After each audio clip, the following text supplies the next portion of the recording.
Everybody, welcome back to another episode of Shifty's 49ers Talk. In today's video, we're going to do post-week 2 players whose stock is going up and players whose stock is going down following the 30-23 win over the LA Rams in Levi's South. There's a lot to talk about here in this video, so we're not going to waste any time. Let's jump right in.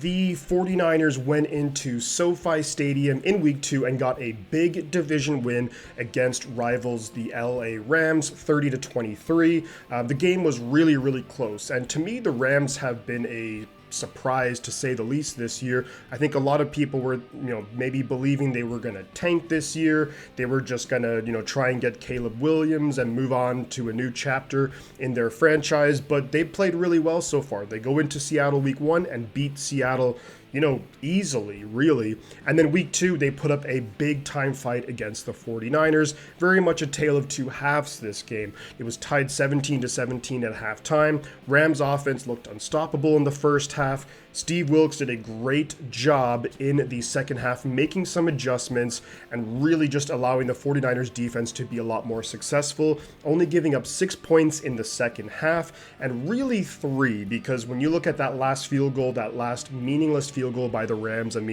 I don't really know what they were thinking with that one. In that situation, I've always seen just teams just try and get the touchdown. But, the adjustments, really impressive by Steve Wilks. And in this video, we're doing stock up and stock down. And I'm going to start off with Steve Wilks for stock up. It was one of those things where I think the 49ers defense is incredibly talented. And it's going to be a monumental task to basically do what we did last year. The 49ers defensively ranked first in almost every meaningful category.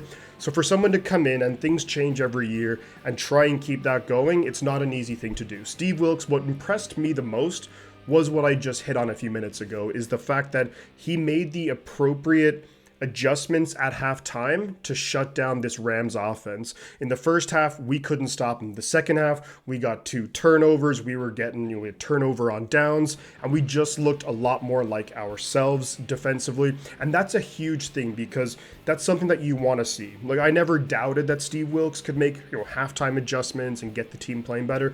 Never really in doubt necessarily, but it's just good to see it happen live, in the moment. We're able to make those adjustments. So moving forward, that gives me a lot more confidence in a guy like Steve Wilks, who I already had quite a lot of confidence in already. Now, the next person that I want to talk about in terms of stock going up, it's got to be Deebo Samuel. Deebo Samuel last year really didn't look like himself. Didn't have a terrible year, but definitely not a Deebo Samuel type year. This year, and this game in particular, he's looking like that 2021 Deebo.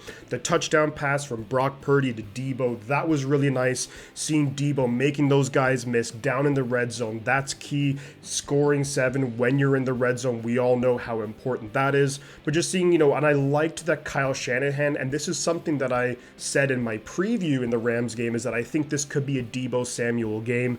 Deebo Samuel seems to always, play his best football against the Rams, and last Sunday that was no exception. I thought Deebo was probably the best player on the field for the 49ers offense, and it was just great to see that vintage Deebo, and I hope that continues throughout the year.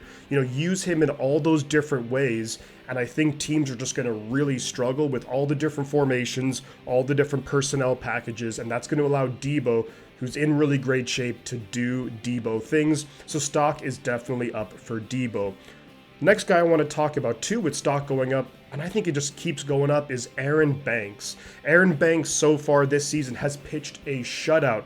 Hasn't allowed any sacks, hasn't allowed any pressures, has had no penalties called against him. I think he's been really good. The interesting thing is that PFF does not rate Aaron Banks highly for whatever reason. With offensive linemen, I think the PFF ratings are a little bit iffy. You look at Spencer Burford's PFF rating against the Rams, and it was like a 27 and a 0 rating in pass coverage. I don't even know how that's possible. But back to Aaron Banks. I think he's been really good. I think he's playing at a Pro Bowl caliber level.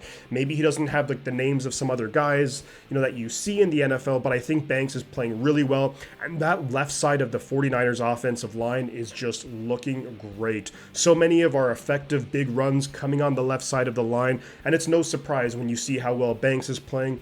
Of course, Trent Williams is there. I think Brendel's been solid. The 49ers do need to continue to work on the right side of the offensive line. I think they were better week 2 than they were week 1. However, Aaron Banks to me is a guy who's just, his stock is soaring and he's really playing himself maybe next year into getting a big extension, whether it's with the 49ers, and I hope it is, or not. I think Banks is playing incredibly well this year.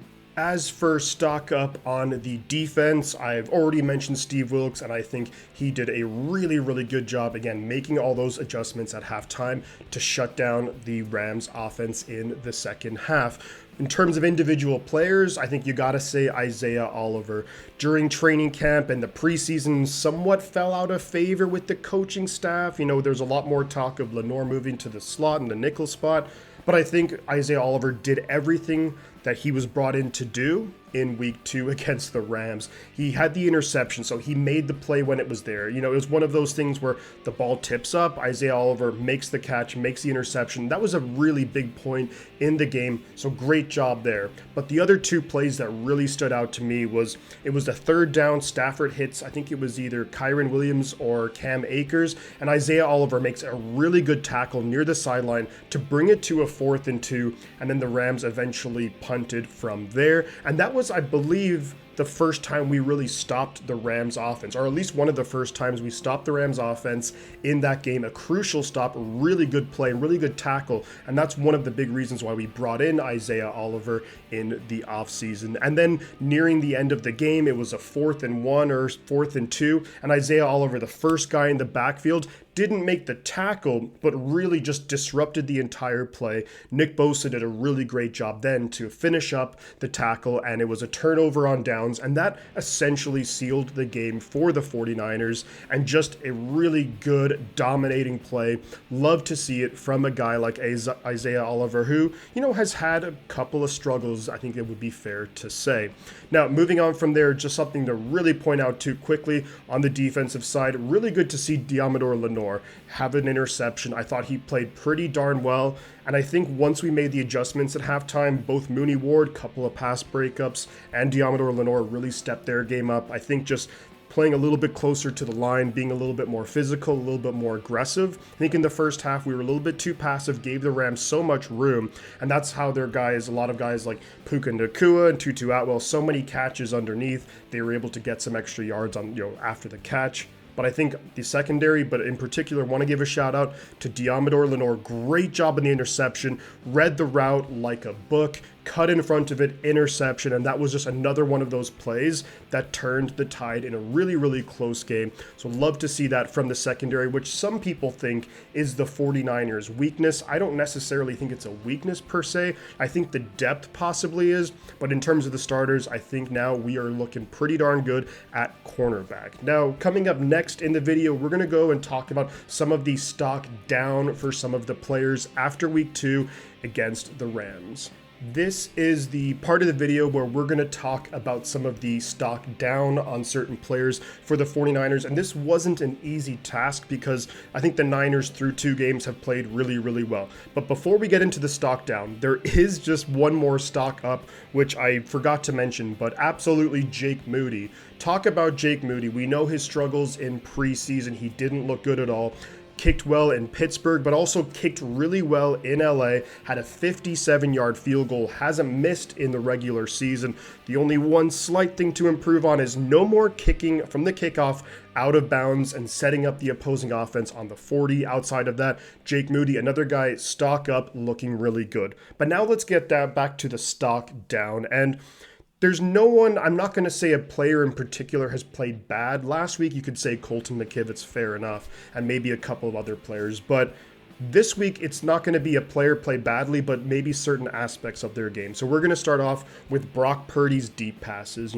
We all saw it in the game against the Rams. There was at least 3 deep passes where the guys were essentially wide open and he just straight up missed them. We saw Aiyuk open deep, missed that. Deebo Samuel, which would have been a touchdown, missed that. Jawan Jennings on a key third down, missed that. And that's really one of those things where when Shanahan dials up those deep passes, he doesn't do it very frequently, but when he does, he's seen something in the defense and he's exploiting a weakness and the guys will get open, and they were, and Purdy just missed them. Look, I don't think it's necessarily something to be concerned about long term. I think a lot of times he probably hits those. For whatever reason, he just missed all 3. But it is still something that's stocked down a little bit. Hopefully that doesn't creep into the mind of Shanahan, or even more so Brock Purdy, where it's like, maybe I shouldn't throw the ball deep. You got to keep throwing it deep. But it is stocked down because you missed 3 pretty much, for NFL standards, absolutely wide open guys, which could have been massive chunk gains. But overall, I think Brock Purdy's playing good football. So we're kind of nitpicking here. And to continue on the nitpicking, I'm going to say George Kittle in the passing game in terms of just being a receiver from the tight end position. George Kittle through 2 games, 49 receiving yards. Now, I'm not going to say that this is something that's going to continue, but I think as of now, after 2 games, only 49 yards, not great, hasn't been targeted that much, and I think you can probably chalk that up to didn't really come into week 1 fully healthy, and maybe they want to kind of ease him in, just let him do more blocking, and that's where Kittle's been great. Kittle in PFF, I'm kind of mixed on PFF ratings, but he graded out as the highest grade on the offensive side for the 49ers against the Rams. So blocking, fantastic, really did a great job there. But receiving, he had 30 yards, a couple of key catches. You'd just like to see him get more involved. Aiyuk was kind of hurting in that game. There was a drive where we went 3 times straight to Deebo, and I think maybe you got to sprinkle in George Kittle more. Maybe it was just part of the game plan, who knows. But I would like to see that Purdy to Kittle, Iowa State to Iowa connection look a little bit better moving forward. And that's one thing I'm not saying hit the panic button about George Kittle, and there will be games where he's going to go off, but it's something that we just haven't seen quite yet. And maybe it just does come down to his health. He's not 100%. And the last thing to kind of nitpick on again here is going to be just the pressure from the defensive line. And when you look at that in week 2, the first half, they couldn't get anything done. Now, I've looked at the stats after the game and look at the pressures, and it shows that Bosa pressured the quarterback a lot, and he did get some legitimate pressures, no doubt about that. So did Javon Hargrave and a couple of other guys. But watching the game, just passing the eye test, Stafford looked pretty darn comfortable back there a lot of the time, especially in the first half where we were playing, I think, a little bit too off, giving them a bit too much room. But Stafford, for most of the game, had so much time to throw, especially the first half. Then you look at the second half, we made adjustments, we blitzed more. Fred Warner got a really nice sack. He also had a really good pressure too. But it's a thing where this defense, like most any defense really, is going to thrive off getting pressure with the 4 down men on the line. And that's something that we need to get back to. Bosa, maybe he's still not up in game shape fully yet, but I want to see Hargrave, I want to see Armstead, Farrell, Drake Jackson just be a little bit better. That Rams offensive line did impress me. It's one of those things where the Rams offensive line doesn't have any stars on it, but I think they're, an offensive line that's been together for a while. They have that really good chemistry. They understand the offense, and they just played a great game. But I want to see the 49ers defensive line, which we have such big money invested there. Nick Bosa, now the biggest contract for a defensive player. We gave a big contract to Hargrave. Armstead's on a big deal.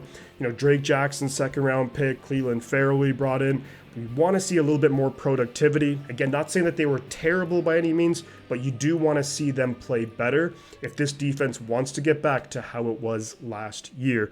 But there you have it, guys. Again, it was pretty difficult to pin down, stock down, because the team has played really well through 2 weeks of the season. And I think we have a game, against the New York Giants, hopefully, home opener. They're wearing the throwback reds like these jerseys here. It's going to be awesome. Hopefully we can continue this trend of just putting up 30 plus points, the defense doing their thing. But there you have it. I wanted to leave it there, guys, and I want to hear your thoughts in the comments below. For you, who are some players whose stock is up, whose stock is down? And if you're interested in liking the content, do subscribe to the channel, like the video, share it on social media, do all the good stuff that I know you guys do, and it really does help out the channel, and it really means a lot to me. And I also want to say a huge shout out to everyone who was there for the stream for the 49ers and Rams game. That was one of the most fun games I've ever done, and we had just great attendance, and it was just so much fun and awesome to spend the time with you guys. But I just want to say a huge shout out to all of you, and before I head out, I'm going to say two things. The butt counts, and I'll catch you guys on the flip side.